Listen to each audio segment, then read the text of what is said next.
Hello everyone, it's Cassie. Welcome back to my YouTube channel and blog. Today I am back with the Brutus Monroe blog hop, and our challenge was to use Aqua pigments. So there is everything that I'm going to be using, and I'll talk about all those products.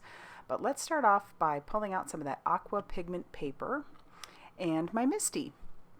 I am going to go ahead and grab that paper, and I'm going to put that in there. And if you've never used Aqua pigments before, I really enjoy using them. I can't compare them to other liquid watercolors that are out there, but I will say these are beautiful and vibrant, and you're going to have them for a long time because those jars are big and they're nice. So I'm pulling out this stamp. This stamp is called the Botanical Banners. I haven't used it before, but it's so gorgeous. This is not going to be the last time you see it. I love the detail on it. And I want to emboss this image. I'm starting off with my magic embossing bag, which is just a bag that will help keep some of the stray powder from sticking to places I don't want it to. And I'm inking up my image with the embossing ink. And then I'm going to stamp that down. And the downside to using the clear embossing ink is that you can't really see exactly where you stamped it, but I'm going to go ahead and trust that I did okay here. So I've grabbed a coffee filter along with some Raven Ultrafine Embossing Powder, which is an ultrafine black embossing powder by Brutus Monroe, and I did a pretty decent job. Yeah, so I'm going to go ahead and heat set that till that is smooth and melted, and I am so happy with how wonderfully the magic powder bag did by keeping the stray bits from sticking to places I don't want it, because sometimes that's some of the issue with using black embossing powder. I've grabbed out my Waffle Flower Water Media Mat because I plan to do some watercoloring. Obviously, I'm using Aqua pigments, so that's what I plan to do. And when you get your Aqua pigments, sometimes the pigment or whatever is inside settles at the bottom, so you may want to shake those up a little bit. But I'm going to use, I've got the two colors up there are coral and orange, and I'm going to use my Escoda brushes, numbers 2, and later on I'll use number 10.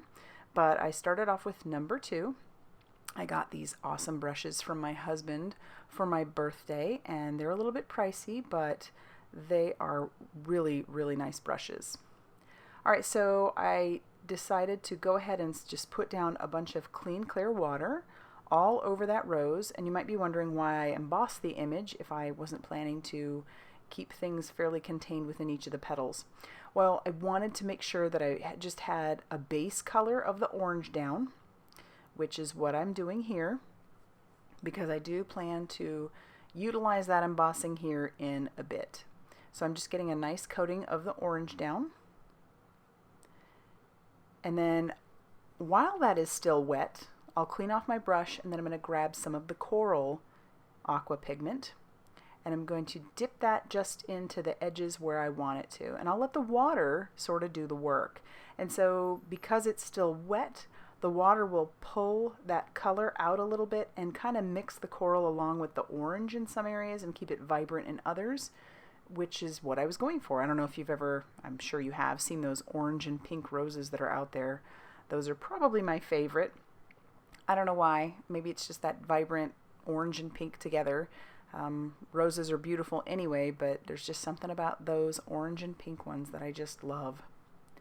So I'll keep doing that. And this is where the embossing comes in handy. Because I embossed the rose, it will keep that coral, if I don't move beyond the embossing, it'll keep it fairly contained within each of the petals that I'm working in, which is, again, why I went ahead and embossed it. If you don't care if it does that, you could completely skip the embossing altogether.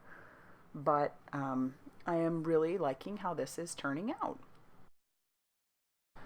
Alright, moving on to the green. I have grabbed some yellow-green aqua pigment, and I learned my lesson. I didn't put quite as much in the little well. That's another reason I like this Waffle Flower Media Mat. It has those little wells, which keeps all the colors very well contained. I started off by putting the clean, clear water down, and then I realized these leaves are so detailed, it isn't necessary to grab any other colors, so I'm just using the yellow-green as the only color for those, and so I went ahead and just decided to go ahead and paint those right on there, and I didn't add any extra water. So I let the yellow-green do all the talking, and then the detail, you know, it's in the flower itself. The aqua pigment paper is a little bit bigger than, I think it's like, what is it, 4.5 maybe? Might be 4.5 by 6 inches.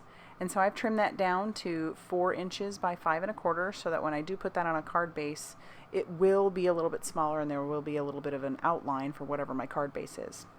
Now I've grabbed my number 10 Escoda brush along with the brass Aqua pigment. And this definitely needs to be shook up. Needs to be shook up before you use it. And I've just put a little dot of that down on the media mat. And I'm using some clean, clear water, and I'm just going around the outside of those petals, and I'm going to start putting that color down. I want that color to kind of spread out, and as it does, I want it to get softer the farther it gets away from the flower, if that makes sense. And the more I look at this, so this brass has mica bits in it, so it has this beautiful sheen to it, a little bit of sparkle. But just looking at it straight on like this, it kind of reminds me of a craft cardstock. So it's at this point that I've decided that my card base is actually going to be some lunch bag cardstock, which is basically a craft, but it's by Brutus Monroe. And so I'm going to keep putting that color down all around the outside of the flower. And it's at this point that it really starts to pop by putting that color down. It makes it look so much more realistic. I did end up drawing some of that green water or green ink out a little bit, so I had to use my microfiber cloth to clean that up. But I'm just basically dabbing that right in. And I love these brushes because it does keep a pretty nice tip, nice point to it. Still going in with some water and also the brass color and putting that down and trying to make sure that I don't have too many seams. I want it to seem fairly seamless, and also so that when that water is coming out away from the roses that you can't really tell like where it's, you know where it starts, but it just kind of fades out, if that makes sense. So I'm adding plenty of water on the outside to kind of draw that color, and then darkening up those spots next to the flowers to make those flowers pop even more.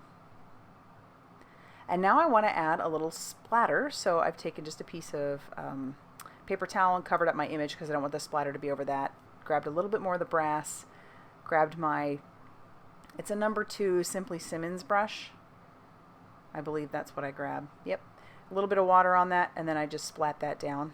And then when I try to move my paper towel, I smear a couple of those, which is like, I can't believe I did that. But it's okay. I try and clean it up a little bit. I try and grab a little water. That doesn't really help, but there's been too much put into this, so I am not starting over. So I'll just end up covering it up later on. I have a scrap of that aqua pigment paper, and I'm going to stamp out the sentiment "Thinking of You." It's one of the banners that comes in the Botanical Banners set. And then I'll stamp it down one more time to make sure I have a crisp image, and then I will fussy cut that out, leaving a small white border. Now I'm going to heat set those splatters to make sure that I don't smear any more of them. And I'm going to put some foam tape on the back of my sentiment. These are I believe they're like 1/16 thickness, so they're not super thick. They're a little bit less thick than like the Scotch foam tape. And I think those were from Stampin' Up. I cannot remember, but I've had those for a long, long time. So now I'm peeling off the backing paper, and then I'll stick that down, pardon my head, right onto my card, and I've covered that up pretty decently. So here is the lunch bag cardstock. It's just a vibrant craft cardstock in my opinion. I love this stuff. And I had cut that down to 4 1/4 by 11 inches and then scored it at 5 1/2 inches to make a top folding A2 size card. And because my paper did warp a little, I did use plenty of water. I've grabbed some 1/8 inch Scor-Tape, and I'm going to put that all around the edges of my paper. Because when you do watercolor, you want to make sure that you're using an adhesive that is pretty, it's gonna stick really well, and this Scor-Tape really does. So I'm peeling off all the backing paper from my Scor-Tape, and then I will adhere that down to the lunch bag card base, just leaving that small border around it, and I love it. It makes that border pop. And then I'm going to put the card right back into my Misti, and I'm going to grab out the flowers one more time, close my Misti door, and then I'll ink that up with the embossing ink one more time, and that'll leave a really nice watermark on the inside of the card, and then that's going to finish off this card. So there it is. I love it. I love how this turned out. I'm going to have to definitely make more of these. And there you can see some of the shimmer. So if you liked this card, go ahead and hit that like button and subscribe if you haven't already done so. Head back to my blog because I'll have links to all the other blogs for this blog hop because you don't want to miss a thing. And as always, guys, thank you so much for stopping by.